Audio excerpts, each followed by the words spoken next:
I was no longer alone. They gave me help to stop drinking and hope to start living.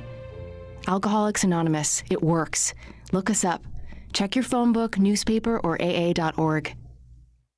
And I want to tell you about a great friend of ours, J. Mullins Jewelers. You know, they've been in this county for going on 100 years now. And their new location is 1640 Memorial Boulevard right here in Murfreesboro. Jewelry for any and all occasions, weddings, birthdays, of course, all holidays, Christmas and everything, getting real busy around the Christmas holidays. Check them out at 1640 Memorial Boulevard right here in Murfreesboro. You know, J. Mullins Jewelers. Can't beat it.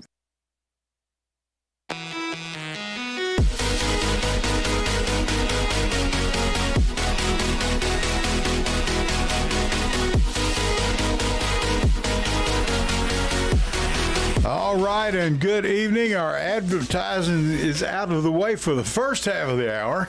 Ed Raymer with you with the Edwin Lee Raymer Show.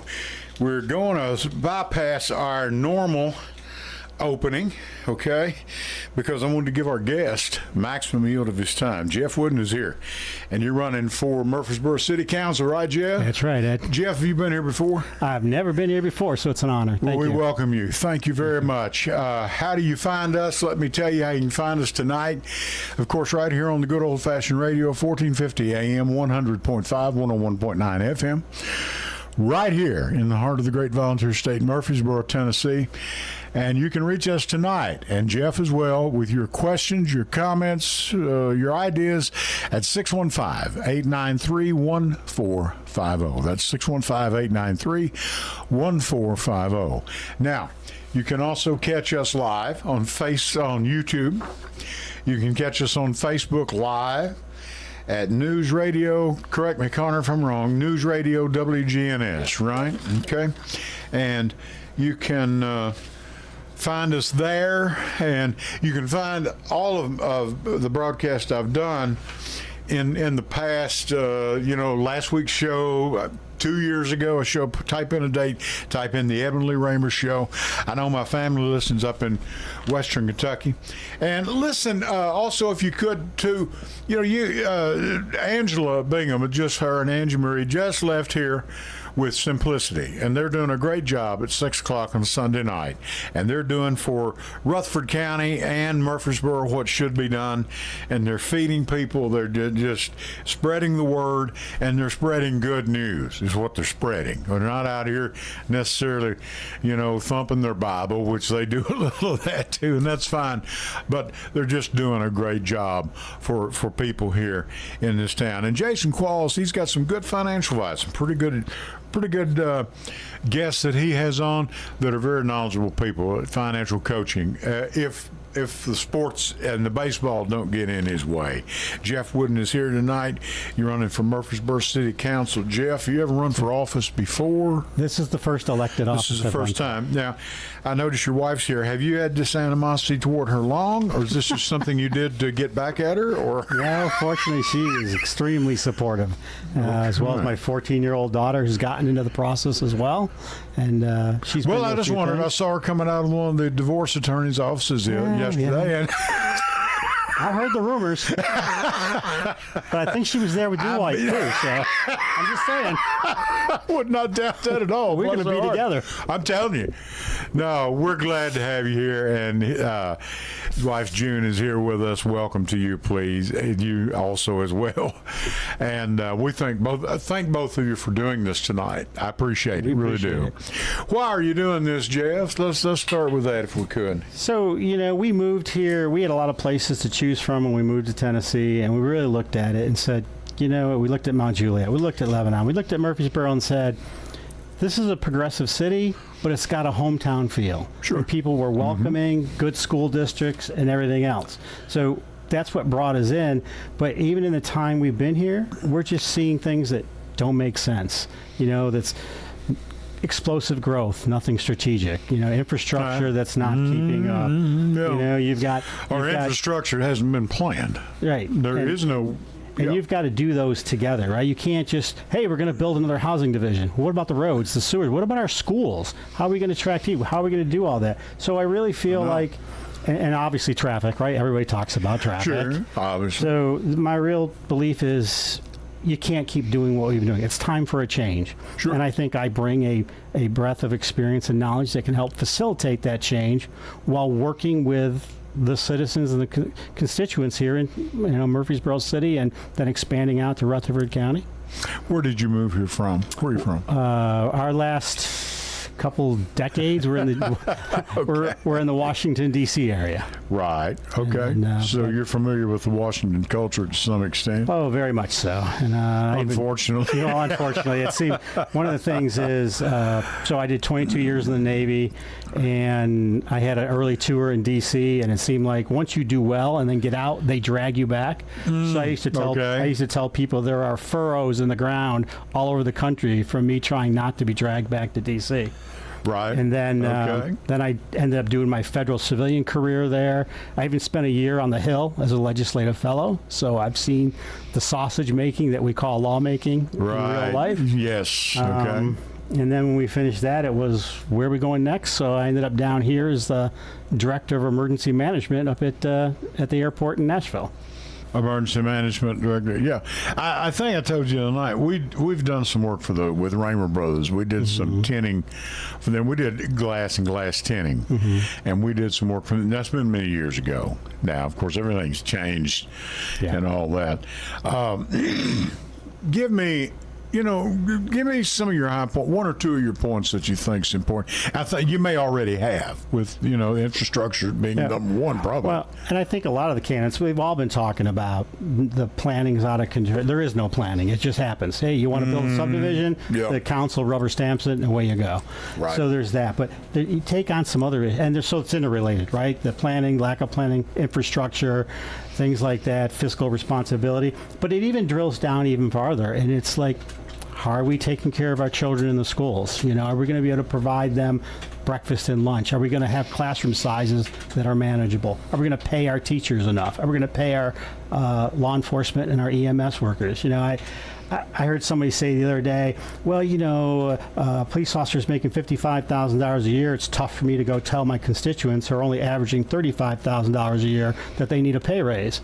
Right. And I'm like, that's pretty narrow-minded when you're talking about people who put their lives on the line every single day. And then when you look at, in effect, too, what about our elderly? What about the mental health crisis? All of those things are intertwined, and we got to have a solution. And I just don't think the current council, they all mean well, I'm sure. All right. But yeah, sure. But these are problems that have been in the decades in the making, right? It didn't just happen yesterday. Right. We should have seen it coming down the road a long time ago. And people talk about, well, it's terrible. So my question to them lately, after I've listened to a lot of the constituents, is, well, okay, we all agree that these are the problems, and they've been going a long time. Why are you re-electing the same people over and over? Or, at a minimum, why aren't you holding them accountable? And I think that's a big deal. I think people that's part of my other big message is people need to get out and vote. It's not enough to be registered. They have to get out and vote. Their voices matter. Their voices need to be heard. And that's how they hold people accountable. And that's how they get change. Sure. They put in new people. And so that's been my big thing is, you know what? We can do this together. Sure. But it has to be done together. And it doesn't mean you're a Republican, you're a Democrat, and it doesn't mean that you're the enemy or you're wrong just because. I mean, the truth is, when I'm on the council and one of the other members, I mean, we're all nonpartisan, right? But, sure. Face it, there are Republicans and there are Democrats. Sure. So when one of the Republican-leaning members comes up with an idea that's a good idea for the community, then let's get behind that. It shouldn't just be, well, I can't support that because that came from that side of the aisle. Right. And compromise is not a dirty term. People want you to that because they want you to stay scared. Yeah. They want you to stay divided. But no, hold them accountable. Listen to what they're doing. Agreed. And then come back and tell them you did good, or hey, That's not what we wanted. Yeah, and I realize, there are times too that the council does things and it turns out bad. They're going to make mistakes. Yep, because they're people. Our county commission, they're going to be mistakes made. I will never forget one of our previous mayors, Richard Reeves, and we were watching on television one night. It was live. They televised, and they had a certain contractor they'd gone with, and they went with the lowest bid. Okay, which sometimes we know can be a danger. Okay, yep. And that the company couldn't handle it. Basically, that they'd chosen, and he said right there, and Mayor Reeves talking. Well, I guess that goes to show you sometimes, folks, the lowest bid is not necessarily the best bid, And he's exactly right, because we're a company, Raymer Brothers. Years ago, when glasswork and things like that came around, we had to make those bids, and some Yahoo comes in here, every one bid's at 80,000, another's at, 74.5, and then here comes, I can do it for, I'll do it for $11,000. There's just no way that's going to fly. But sometimes it gets by, and then if you're not careful, the recipient is the one that ends up paying the price. In this case, at that time, they did. And when they do, the public does not have a problem with that if they'll just come back and say, we made a mistake. Be transparent. Be transparent. You cannot be perfect. And that's the other thing, too. If your constituents want you to vote a certain way, but because what you've looked at, the research you've done, and things like that, maybe it's that low bidder one is something, right? Sure. But you do your research, and you just can't support that vote. Sure. You owe it to them to come back and tell them that, not, well, I'm not going to say anything, and I just hope they never read the record. Yeah, because right, the real truth is, unfortunately, local politics, most people don't go and look up the record of what the council's doing. They just, it happened, until it's too late. But if you're standing there with the proof in your hand, Yep. it says, look, this says this probably is not going to work. That's right. And sometimes, even with a good answer, your constituents are going to be upset, and that's okay. And you just work through it. But again, it comes back to that. You know what? If we do this as a team, and it's not, I'm your elected councilman, I have a title, I know what's best for you. I told the group the other day, I said, look, a big red warning flag for you should be anytime a politician comes up and says, I know what you need. You should go running from the room. Okay, I got you. Yeah, okay. Yeah, so that comes back to, be involved. Vote. The only people that know what we need are our wives, and that's about it, Of course. I'm trying to help you out here, Jeff, because you're in a corner when you got here. That's right. That's right. No, another thing, we have politicians, and in recent years, when I say recent, I'm talking about 10, 15 years this is going on. It's, and you see the polls. We see state polls, local polls that say, 60, 70% of the people are not for this. And they go ahead, and we're going ahead with it anyway, okay? If you've got just a slim majority that aren't in favor, 51 to 49, yep. And I see that. Now, if you got 60, 70% of the people, you need to say, we need to table this because we need to go talk to these 70% and say, why is this? Because if it's an area that's going to be annexed, 70% of those people are not living in that area. Right. Well, and I think, that comes back to voters feeling disenfranchised, feeling like their vote doesn't matter. And that's the message I've been trying to bring, especially now as we get ready, the May 5th primaries, which I think are critical, and then obviously the August 6th election. But be involved. Get out and vote. Because if you don't come vote, then you're saying, I like it the way it is. Yeah, and I don't. Yeah, I heard that once. I heard but I'll tell you what, I heard a vice mayor say that once. It may have been before y'all ever got here. Said if people don't vote, I guess they I guess they like things the way they are. Well, guess what? He got voted out. Good. Next election. Because we were having a low turnout. And I thought, well, I guess people... if maybe they're not happy with the way things are going. And I don't think they are. And no, they're not. And I've told them, I said, look, I really want you to come vote for me on August 6th, but even if you don't, vote. Your voices deserve to be heard. Yeah. One vote can matter. Right. And you don't want to be the one who sat home that day and said, well, I couldn't afford the time to vote. And I tell you, you can't afford not to vote. Well, that's what we've said here many times. This presidential voting thing in this electoral college, that's only in a race for president of the United States. Mm-hmm. That's it. The rest of our races, our governors, our senators, our congressmen in Washington, here locally, our city politicians, you are elected by votes, and those votes count. Yep. And there are many right now where 2 or 3 votes is making the difference, And I look for that maybe to happen here because we've got some awfully good candidates, of which I think you are one. Well, thank you. I'm glad you're doing this. Now, the voters got to believe that. No, so I've got to. I'll get my wife out there. I've never put my name on a ballot, and I probably never will. I admire anyone that has, and I really do. I respect you for doing it. It is a different experience, but I also, I think I come at it from the angle of if you vote for me, I am privileged to have been elected by you. Sure. And I owe it to you to listen. It's not, I have the title councilman in front of my name, so now I know what's best and I'm going to dictate to you. Yeah. No, public service in all phases. So 19 years as a volunteer paramedic, 3 years as a reserve deputy sheriff, giving back to the community. Right. Public office is another way to give back to the community, but it's more complicated because you have people. It's the city of Murfreesboro, so it's the city. Potentially, there's almost 170,000 people that, in one way, shape, or form, I'm representing, and that's a big responsibility. Sure. Sure. And the rest of the county, all of our cities intermingle. Yep. We're all. This whole thing is connected, whether you like to think that or not. Yep. But we are. Yep. And we've got great schools.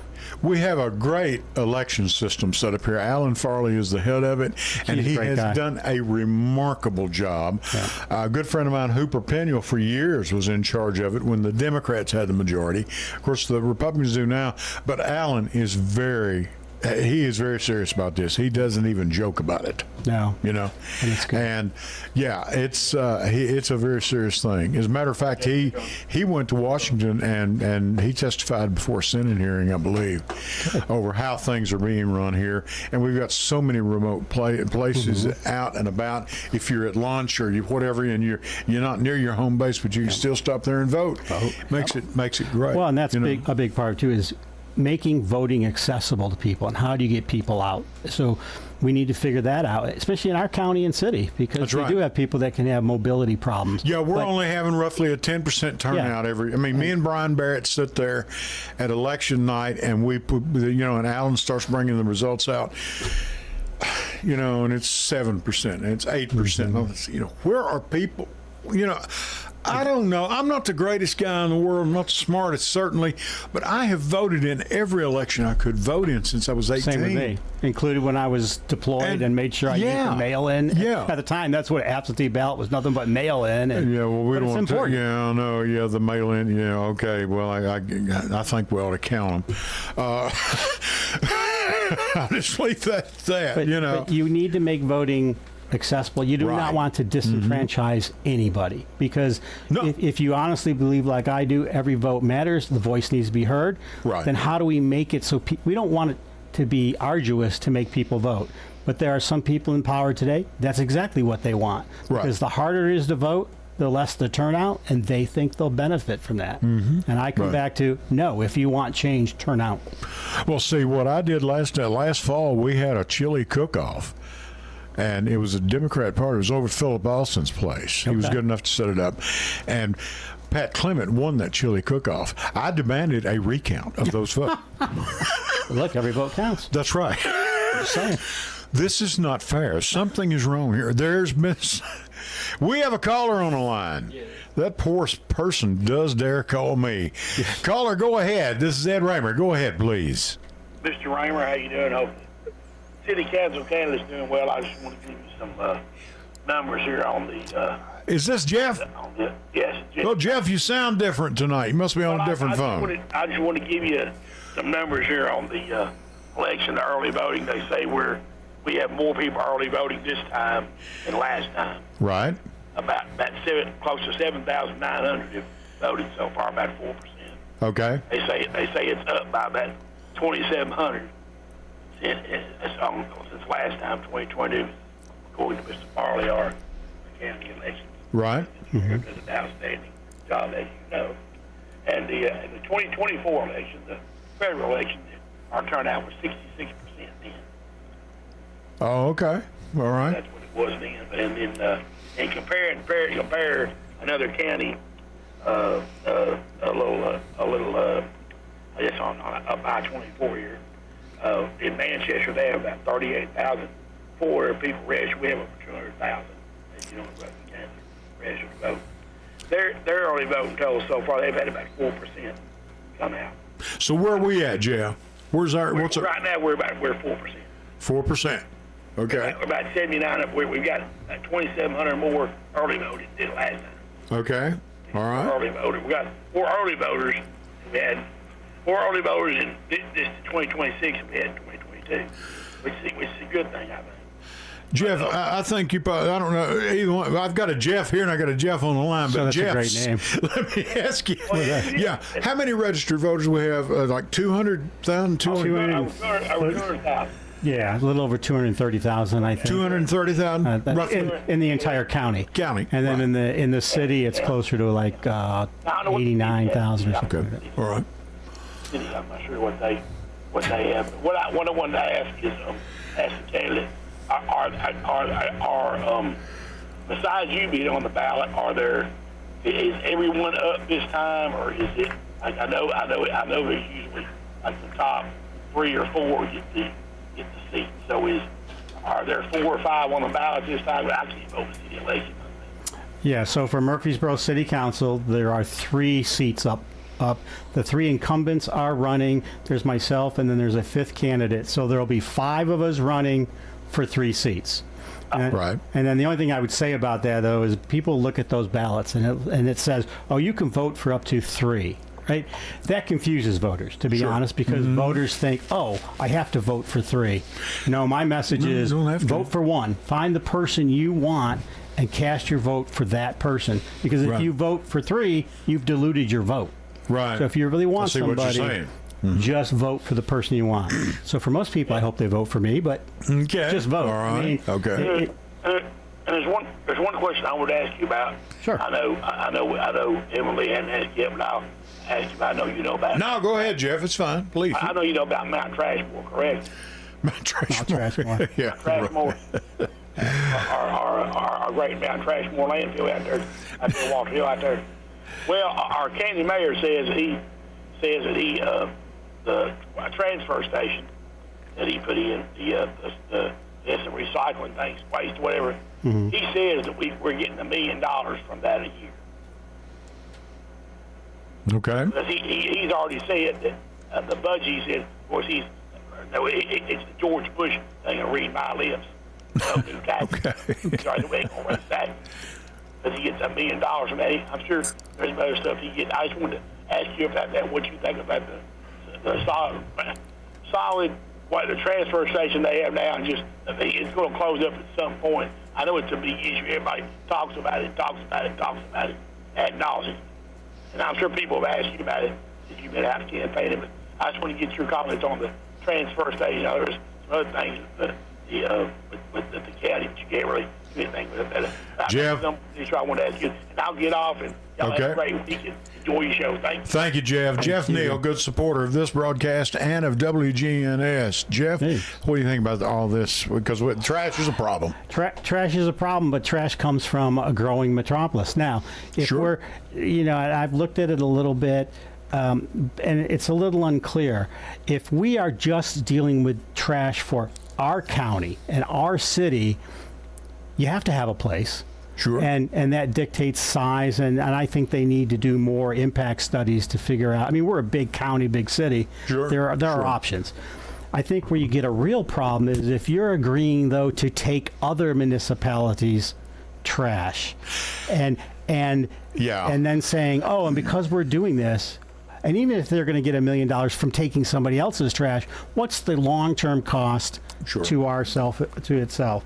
You know, where does recycling fall into that as well? Because I mean, we recycle, but it's, you know, we take the recycling every week, and we don't have a service that comes and Sure. picks it up. You're doing it in your own household. Yes, we do it in our own right. house, and there are benefits to that. But you know, where I came out of in Virginia, they had a huge recycling plant and it was a fact. And then they also had built a big incinerator. So instead of necessarily burying all the garbage, Right. they were burning a part of it. Sure. Those are very expensive propositions.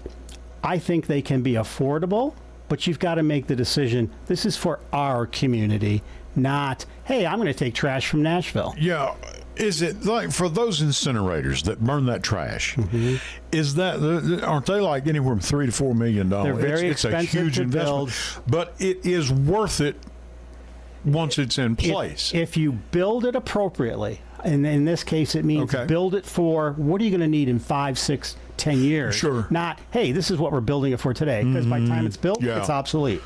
Then it is worth an infrastructure investment. It goes back to the comment about infrastructure. Sure. Right. We're going to build more houses. We're going to have more people. We're going to have more garbage. What do we need to do? Right. They can be also expensive to run, so you have to figure out how much can we burn, what's the break-even point, and when will we get there? So if you build the right facility, and for the first 3 to 5 years, you're not breaking even because you don't have enough, but then years 5 through 25, you're well past break-even, it's a great investment. And then there's the question is, does the city run it? Does the county run it? Or do you hire a contractor Right, to yeah. run it? Like many recycling programs are run now, they contract those out. Different cities have different success in that, but it takes a council who's involved, not just, hey, this is a bright, shiny object. Let's say yes. Yeah. Well, you know, and that's where we got in trouble, talking about people that make institutions and entities that make mistakes. Rutherford County government made a mistake when they went with BFI, I think it was at the time, on this landfill out here, out on Jefferson Pike, and they left the contract open-ended. Yep. Next thing we knew, I think at last count, there were 27 counties dumping trash here. And you literally could go by it, and every 3 or 4 months you could go by and just see it, we've got a problem here. Mm-hmm. And not to mention the stench that those residents are having to face out there. Yep. It's a terrible problem. We all know that. But there's a mistake the county made. You should have had it for 5 years, 10 years max. And with none of us back in the 80s, so we didn't see all this coming. Mm-hmm. You know, you needed to see someone that was in county government. You just walked in their office, you know. They weren't busy. Well, they weren't. You know, yeah. Tommy Sanford was our property assessor at that time. I walked in Tommy's office many times to see him. Hey, what's going on? You know, getting ready to go to lunch or whatever. You know, it just wasn't that busy. Mm-hmm. And this all started with the construction of Nissan, and then from there it started snowballing. And of course, today is a different ballgame. Yep. It's hard to just walk in anybody's office and say, you know, I need to see they're in a meeting, on a phone call, in the middle of a mountain of paperwork, whatever the case might be. But with that said, with that approach, that could be feasible to at least look at this, because I think they were going to with a company called Waste Away. I believe the city was looking at, and I think it's under construction now, or proposed to be under construction out by me out South Church, right off Joe B. Jackson, somewhere in that area. Well, and the thing is, they need to. First of all, and I get it, and I sympathize. People, I don't want this in my backyard, because what happens to my property values because now I've got a landfill a mile away. I mean, it's like back when Fairfax County built a new waste treatment plant. We don't want it here because in 10 years we build houses. What'll happen? Well, the answer to that is strategic growth planning. Sure. And you accept, we need this. I mean, trash has got to go somewhere. Sure. We can't all be like New York City that loads it on a barge and sends it somewhere else, right? Because chances are they're sending it to us. But the real truth is you have to plan strategically and go, for the next 25 years, we're going to need this, which means we have to buy this much property, or we have to plan for it. And quite honestly, we're not going to build houses across the street because that's ridiculous. Why don't we build parkland across the street? Sure. Or a nature preserve or something. Plan something. But that comes back to my original thing about unplanned, non-strategic growth that we just rubber stamp everything that gets put before the... And they deny it. They're like, oh, no, we don't. We deny things. I'm like, Sure. well, show me 5 things you denied in the last year. Mm-hmm. There was nothing there. Right. So, common sense. Sure. It's got to be common Right. sense. You know, and it's a funny thing, this Waste Away, if that is the company, and I'm not sure that it is, but it's a company similar. They're supposed to be building out by us because, like I said, we're out South Church, Joe B. Jackson. Mm-hmm. That's from Joe B. Jackson over there out I-24, you can just about throw a rock and hit our house. And they say, well, aren't you going to be concerned about the smell and everything out there? I said, look, there's a bunch of businesses and a bunch of houses already out there. Those big businesses pay taxes too, and I have them. They swing as bad as I do. You know, they swing a bigger bat than I do when it comes to certain things. Yep. Certain things. I don't think they're going to have anything. This is a whole different ballgame. This is trash that will be burned, or recycled. However, they're going. This was to be burned, I believe, but on a much smaller scale. Because they're doing this in Warren County, I believe. Yeah, I think so. With a Waste Away. I have to be honest, that's one area I'm not really okay, big. fine. But I mean, recycling, though, is both good and bad. Sure. Yeah, you know, 10, 15 years ago, recycling actually was very profitable for a lot of municipalities because there was a huge Japan was buying all our paper. And they were, bales and bales, shiploads of this paper was being sent off, over there, and people were making a lot of money. Then the market kind of fell off out of that. Then they got stricter about what they would take and not take. And at one point, Japan basically refused an entire cargo ship of paper that came from the U.S. Wow. So they had to insert. But what happened is everybody planned on the big money from recycling and weren't planning for if it dropped off. They've gotten a little smarter, so things are a little better. But still, where do you encourage it? Where don't you? I mean, look at Murfreesboro. It's not mandatory recycling. You voluntary if you want. Whereas we came out of in Virginia, you had a big 55-gallon trash can and you had a big 55-gallon recycle, and like they didn't come in for it, but you were supposed to. But they came in and picked it up. Right. They came in the morning, got your trash. The same truck came back in the afternoon and got your recycling because they were really serious about it. Right. Because they found a way to it help, obviously, clearly it helps the environment, right? But it also is a way to reduce landfill. But was it economically feasible for the entity itself? Yes, it was. It was. They took a hit when some of the paper market fell off. Right. But all the other things and the way it was structured, the way it was handled, it was economically feasible for them. And even when they lost a little bit of their profit, it was offset because they weren't putting all in the landfill. And at one point they said, through our recycling, we have now bought 10 more years of landfill use. Okay, all right. So you're planning as best you can, But you can't just say, well, Billy Joe said it's a great idea. Let's just do it. I'm trying to be facetious, but I'm telling you. We're talking with Jeff Wooden. He's running for Murfreesboro City Council, and he's asking for your vote when the early voting's already started. Right. Correct? And I'm not on that ballot because I didn't have primary, but it's early voting now for the primary, May 5th, and then after that would be August 6th. August 6th. That's the day. That's the day. Okay. All right. Connor's going to take us to our last break, our second break, our last one. And we're with Jeff Wooden, who's asking for your vote for Murfreesboro City Council. I'm Evan Lee Raymer, and we'll be back with you right after this. Stay with us. Hello, everyone. It's Ed with Private Investigations in Middle Tennessee. If you just need someone checked out on a background check, tag them a run, or if you need someone full-fledged follow, give us a call.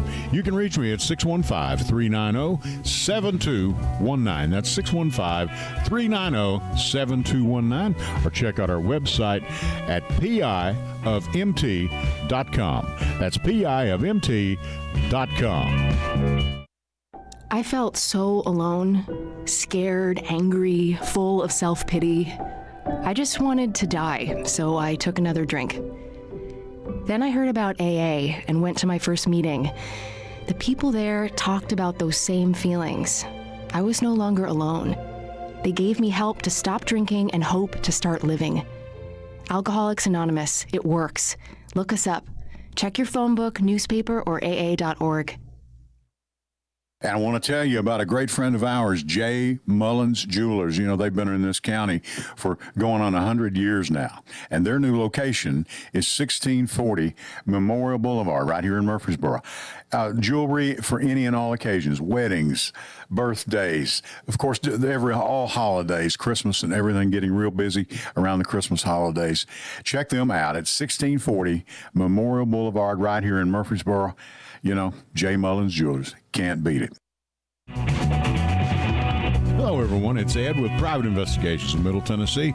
You know, if you just need someone checked out on a background check, tag them a run, or if you need someone full-fledged follow, give us a call. You can reach me at 615-390-7219. That's 615-390-7219. Or check out our website at piofmt.com. That's piofmt.com. I felt so alone, scared, angry, full of self-pity. I just wanted to die, so I took another drink. Then I heard about AA and went to my first meeting. The people there talked about those same feelings. I was no longer alone. They gave me help to stop drinking and hope to start living. Alcoholics Anonymous, it works. Look us up. Check your phone book, newspaper, or AA.org. And I want to tell you about a great friend of ours, J. Mullins Jewelers. You know, they've been in this county for going on 100 years now. And their new location is 1640 Memorial Boulevard right here in Murfreesboro. Jewelry for any and all occasions, weddings, birthdays, of course, all holidays, Christmas and everything, getting real busy around the Christmas holidays. Check them out at 1640 Memorial Boulevard right here in Murfreesboro. You know, J. Mullins Jewelers. Can't beat it.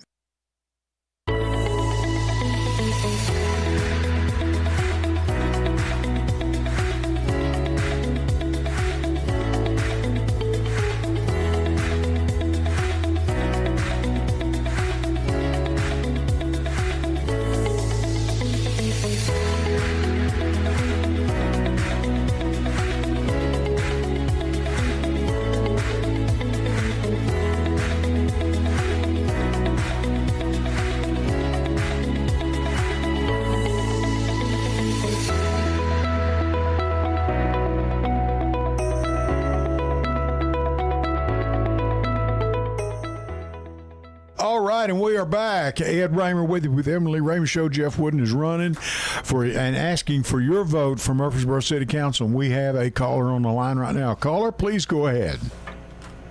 Hey, Ed, what's up, man? Hey, how you doing? Who we got here? Jason Bennett. Hello, Jason. How are you doing? Man, I'm doing great. Hey, I just want to tell Jeff thank you for running.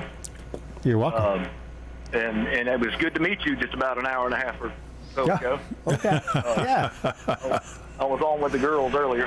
But thank you so much for running. You know, that turnout that we have, which is awfully low, and I'm sorry to say that the other Jeff was a little bit wrong. We are down in numbers.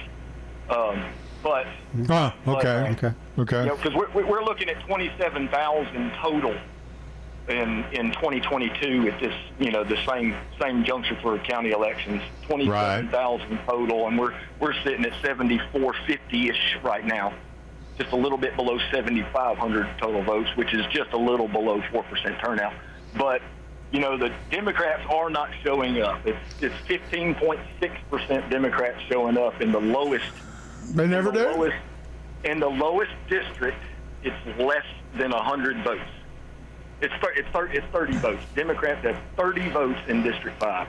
So anyway, the biggest driver of that is lack of candidates running for county-wide offices, not district offices, not school board zone offices, county-wide or city-wide offices. So thank you so much, Jeff. And I also agree with you on having to work with other people. We've got to do this. But thank God the city races are nonpartisan still. I hope we never, ever, ever, you know, get to a partisan. Jeff has a Jason. Jeff has a point to make. Yeah, Joe, yeah, go sure. ahead, please. So one of the things, I agree, the turnout is really low, and we've talked about that. We've got to encourage people. But what I don't want people to do is look at these early voting statistics and become too discouraged. Right. Because what hasn't been proven, and you alluded to it, Jason, because sheriff, mayor, things like that, there are no quote-unquote Democratic candidates. True. What And many people will go in and vote. People are pulling a Republican primary ballot so they can have a say in that, knowing that who they're going to vote for normally in the general election. So, the numbers look very skewed right now, but I don't want people to be discouraged. I don't want anybody to look at those numbers and go, well, then why bother coming out to vote? Yeah. No. And you're exactly right. Because a lot of people are not as hard. We need to get we need Go to ahead. get out the vote, and I work very hard on doing that every single day. That's, absolutely. We've got to get out the vote.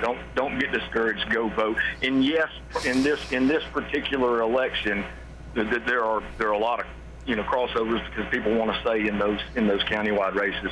Sure. But that wasn't happening that much 4 years ago, and we're looking at a little bit smaller number than what we did then. I'm tracking them every single day and letting something out every Jason, day about it. I know you are, and I appreciate you, and we appreciate what you're doing, because this is what this county needs is more people that are engaged in what's going on. Yep. Now, I know I'm a hard head and I'm hard to get along with. Okay, I'm part of that.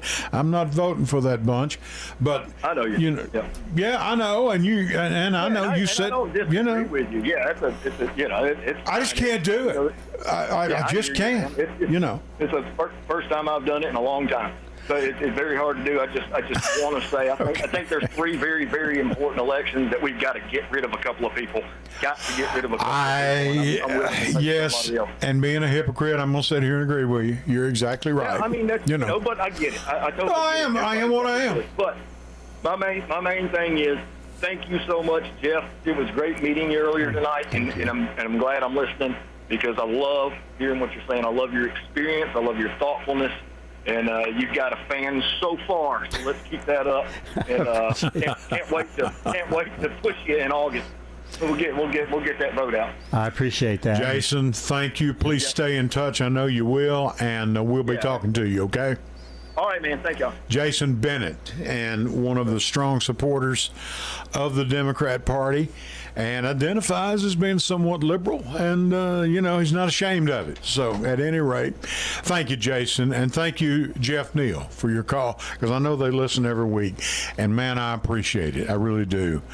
Jeff, where do you want to go from here? You got a topic? I ask you to write down some things. Please go ahead. So, we talked about the big things. We talked about growth, planning, infrastructure, but there are subparts of that are equally important issues we have to look at. Right. So we're talking about how are we managing taking care of our aging population, the elderly. I mean, when you look around and you see places like Adams Place at 100% capacity, and so are a couple other facilities.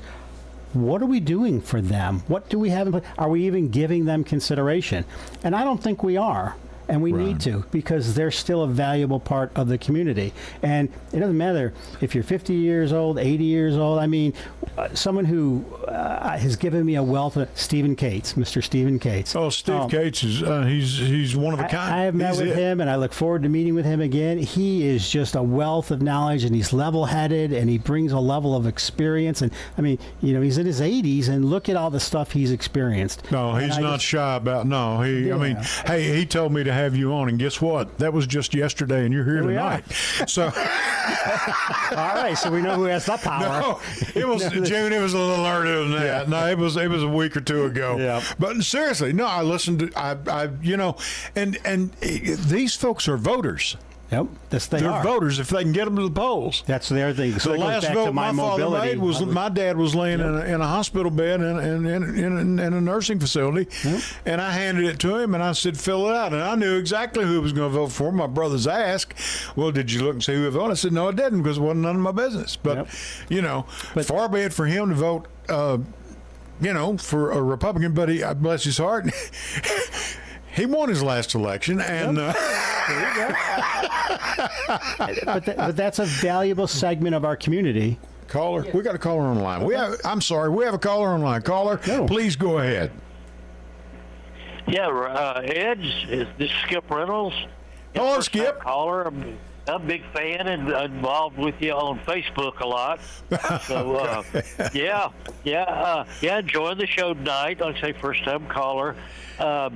Unfortunately, I'm in the county. Well, I shouldn't say unfortunately. I'm in the county. Right. So I am I. can't vote for Jeff for city. Right. But one of the big things I'm concerned about is the growth of the town. The traffic is outrageous.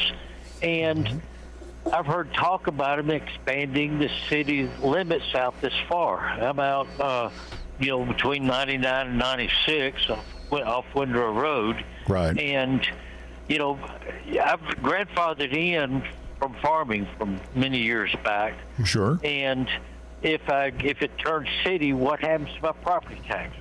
And who votes to determine if they expand city limits farther out? Do I have a say in it? I've got to tell you, Skip, I don't think you do, because I talked to it once with a county commissioner and said when the city gets ready to do it, we really don't have a say-so in it. Now, you can go to the city meetings and complain, which if you get your numbers high enough, they'll probably listen to you. But as I understand, go ahead. Yeah, I was just going to say, I don't vote for, anybody, in the city council. Understood. And I feel the same way. Yeah. Mm-hmm. But I would encourage you, Skip, even though you can't vote for the city right now, two things. One, your voice still matters. So get out there and be heard and engage your county commissioner, because they should interrelate with the city council. And when I'm elected, I would certainly be interested in what people have to say, whether they vote for me or not, because what the city does impacts county life. What the county does impacts people who live in the city. So you have to have that dialogue. When you expand the boundaries, that's interesting. I've not seen or heard something like that in a long, long time, because most things are set historically. But I can see where the growth in Murfreesboro City, and I can see where the county would want to shift some of that responsibility. Sure. So the real question is the county just want to roll over because they want it to happen? Right. And do they want to see things back? I see what you're saying. Or is the city saying, oh no, when we incorporate more property, we'll have more taxes that we can collect. Sure. So that's a really delicate trade-off. Sure. Well, now the question I would have is, because I am grandfathered in as a farm, I've got decent tax rates Sure. on my property. Yep. What happens if the city takes over? Have I totally, the property reappraised and I totally do, my property tax is going to double or triple or whatever, or is that what being grandfathered in as a farm, does that have an effect, with the city? I can tell you someone that you Greenville. Skip, I can tell you someone you could talk to, and I can talk to you later next week sometime too, would be Mr. Pettis Reed. Pettis is your commissioner, right? That name doesn't sound familiar. Do you know what district you're in, Skip? Commissioner? Yeah, I've been looking at it. Reedville, Eagleville, all that area. Now, is that the area you're in? Yeah, it's Rockville. Is my mailing address. Yeah, but should be Pettis Reed. I've gone in. Yeah. Oh, I just I'm looking right now. Okay. There's phone number. Let me move down. Okay. I'm in Senate District 13, representative State Executive Committee. Committee woman. Judges. And why are judges a judge should never be partisan. But they are in a lot of places. Yeah, crazy. Yeah, I know. But Skip, the other question, I'm sorry, go ahead. No, go ahead, please. Well, I was gonna ask too. I'm registered as a Democrat, but I can vote in the Republican primary. And the reason people aren't voting in the Democrat, if you go out there and look, there's nobody running. Or if there is, most of them are empty. It's just one person that's, running. So why would I vote in a Democratic primary when I have no selection at all. So Go ahead, what Jeff. I'm looking at is going on in voting in the Republican primary and find the lesser of the evils, because you know that our county mayor and all that's going to be a Republican, and I start trying to judge who is what is it, Craig something, he's on Facebook, yep. And I've tried to ask about the overbuilding, is there a way to slow it down? The roads, the traffic is horrendous coming out 99 in the afternoon. Of course, they're working on trying to, 4-lane it farther out. And 96 coming in the morning, and even going out in the afternoon, it's nuts. And Skip, so, this is a problem that's been ongoing now for several years. Yeah. It's been building. And they start the road, and you go out there and you see half a dozen people working. You see machinery sitting there not doing a thing. And I can remember 96 when they widened that out. That was a 5-year project. Right. It took them over 4 years. They tore it all up. It was made a mess. And then the last 6 months, boom, they went in and fixed it. They sit there 4.5 years, a disaster area. Right. And stuff like that is, that's not right. Yeah, and Skip, in all defense of that too, you run into contracts where the county overlaps with the state, and the state will overlap with the city. Do you see where I'm coming from? And then, and that can slow the process down by the time easements are obtained and all that. Now, I'm not giving any excuses, don't get me wrong. And also, while it looks like they may not be doing anything, Skip, they're working on that infrastructure too. You may have underground things that have to be put in place, and I don't know this for a fact now. There should be people out there working on it if that's the case. They widened it out, had the power lines going, right, and all of that. And they are doing some, 99 going out. But, gosh, we went through that big retirement development out there off of 96 on Outways. And sure. They got hundreds of homes, and it's a 2-lane. And traffic coming in the morning, backed up on 96 there at Veterans Parkway. It's could be back to a damn mile going back. Oh yeah, very easily. Try to go that way. I just avoid it in the morning completely. I understand, Skip. We appreciate you. Thank you so much. I appreciate your support, and I appreciate your comments. Well, thanks. I definitely enjoy you on Facebook. I finally got around to calling in. Well, thank you. Say hi to Jeff. Jeff sounds like a good guy. Thank you. Appreciate that. Sounds like we need some good, young, fresh, some fresh faces. Sure, approach. I agree. Yeah. And I'm gonna cut his handcuff loose here in about another 10 minutes. I'll let him go home. But I drug him in off the street, bless his heart, and it's like, hey, do you want to be on the radio? Okay. Skip, thank you very much. Thank you, Skip. Stay involved. Ed, we appreciate you. I'm glad you're out there. Thank you. We're glad you're out there too. Thank you, Skip Reynolds, good friend of ours, good friend of this broadcast. And he's got a point. But there are so many things that and may I say this? Still, this growth is new to a lot of these people here in the mid-state all over. Right. They just don't know how to handle this. This is certainly not Chicago. It's not New York, all that. We're getting like Chicago. I saw a guy in the movie say once, we got 2 seasons around here, winter and construction. And it's getting to where it's about like that. It is. Well, and it's, Nashville continues to grow. But for it to grow, that means it really just bleeds over. And what used to be far distant suburbs now become, they're more like a bedroom community. And you see it in all the big cities. You say you're not, but D.C., Chicago, Cleveland, Cincinnati, as they grow, what used to be a suburb 30 miles outside the city limits now seems like all the and where there were farmland and woods between, not anymore. It's roads, malls, houses, gas stations, because they've expanded. They still have their identity but they're much more interconnected. That's what's happening here. Murfreesboro continues to grow, close to 170,000 people now, forecast to be well over 200,000 in the next 12 to 15 years, roughly. It'll beat that, maybe as many as 20. Yeah, but right. you're talking another 10% growth, easy.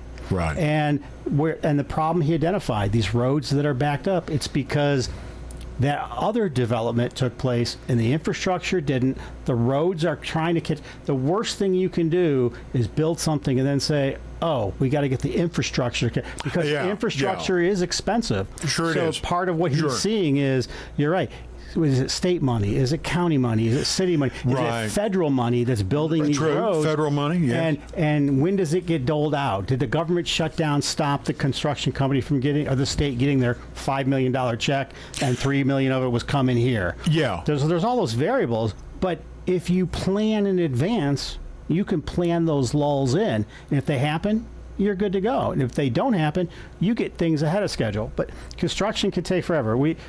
I grew up in upstate New York, and Buffalo was the second largest city from Rochester, and there was a route, U.S. Route 31. And we joked, people spent their entire career building 5 miles of Route US 31. Well, I'm working on Route 31. I can imagine. Right. So you're going to see that here. Yep, we're going to expand things. But then think about it. If you're taking a road that was a 2-lane or 2-way country type road. Sure. Right? Now you're saying, oh, it needs to be 4 lanes.